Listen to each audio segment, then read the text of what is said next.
नहमदु व नसल्ली अला रसूलिल करीम अम्मा बाद औज़ु बिल्लाहि मिनश शैतानिर रजीम बिस्मिल्लाहिर रहमानिर रहीम।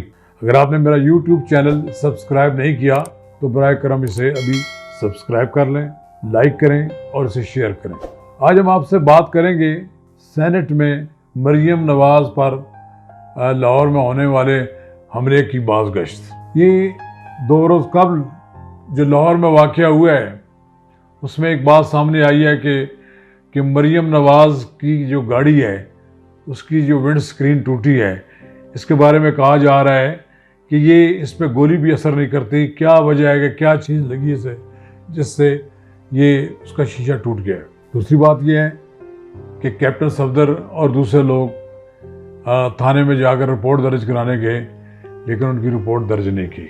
तीसरी बात यह है कि ये सेनेट में जब आज पेश आया सेनेट के इजलास में, तो सेनेट में मुस्लिम लीगी अरकान ने हुकूमत की इस तर्ज अमल पर तनकीद तो की।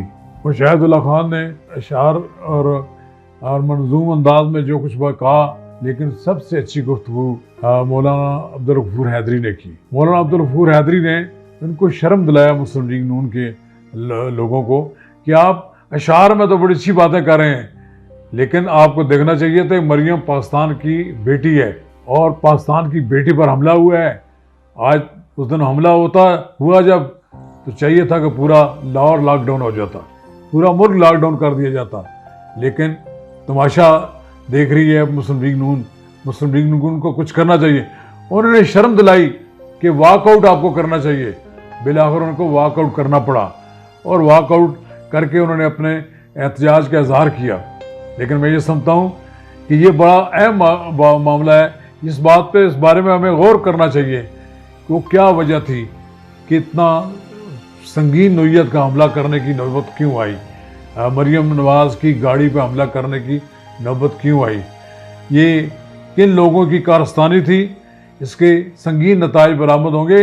ज़ाहिर है सियासी माहौल में तलखी पैदा होगी अगरचे मुस्लिम लीग नून की कायदीन मसलत पर अंदेशी का शिकार होते हैं और उस तरह का रिएक्शन शो नहीं करते जिस तरह दीगर सियासी जमातें करती हैं। इन्हें कॉल देनी चाहिए थी वाक़तन कि इस पर एहतजाज होना चाहिए था। इनकी एक इत्तेहादी जमात, अपोजिशन की एक इत्तेहादी जमात जो बड़ी वोकल है और जो बड़ी खुलकर सियासत कर रही है और जिसके बारे में ये कहा जा रहा है कि वो कोई मसलत पर मबनी सियासत नहीं करती और मुनाफत पर भी नहीं करती, खुलकर बात करती है।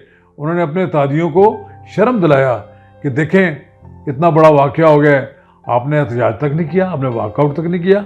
यहाँ पर सेनेट में आप तकारीर करके चले जाते हैं, उसके बाद फिर वॉकआउट हुआ। और मैं मुबारकबाद देता हूँ मौलाना अब्दुल गफूर हैदरी को कि उन्होंने एक जुर्रतमंदाना बात की। और दूसरी बात यह है कि एक और बात यह है कि देखें Rana Tanveer Hussain chairman public accounts committee, वो जिस वक्त ये वाक़या लाहौर में हुआ, पथराव हुआ और मरियम नवाज़ की गाड़ी पर पथराव हुआ, तो उस वक्त वो स्पीकर के चैम्बर में बैठे हुए थे। लेकिन जब मुकदमा दर्ज किया गया तो उनका भी नाम शामिल कर लिया गया। इससे ही ज़ाहिर हो गया कि पुलिस की जो कार्रवाई है उसमें किस हद तक सदाकत है।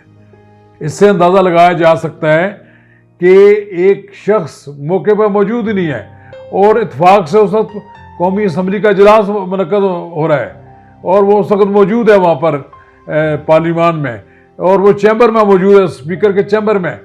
स्पीकर चैम्बर ने भी इसका नोटिस लिया और उन्होंने कहा कि वो इस मामले पर तहकीकात करेंगे और कार्रवाई करेंगे। मैं ये समझता हूँ ये बात बायस शर्म है उन लोगों के लिए कि जो झूठे मुकदमात बनाते हैं। झूठे मुकदमात बनाकर किसी को जिच नहीं किया जा सकता। जहाँ तक राना तनवीर साहब को तल्लक है, वो तो बड़े नरम मिजाज आदमी हैं। वो तो किसी वाक़े में शरीक होने वाले नहीं हैं। वो तो इस तरह के आदमी हैं कि वो सुलझू आदमी हैं। और दरअसल बात यह है कि जब एक पूरी लिस्ट सामने रख कर बड़े बड़े लीडरों के खिलाफ मुकदमा दर्ज कर दिए जाएँ, जिस तरह के मॉडल टाउन का वाक़या हुआ तो वज़ीर आज़म नवाज शरीफ से लेकर नीचे तक सबके खिलाफ मुकदमा दर्ज कराने की दरख्वास्त दे दी गई। इसी तरह की दरख्वास्त, इसी तरह की कार्रवाई पुलिस ने की है।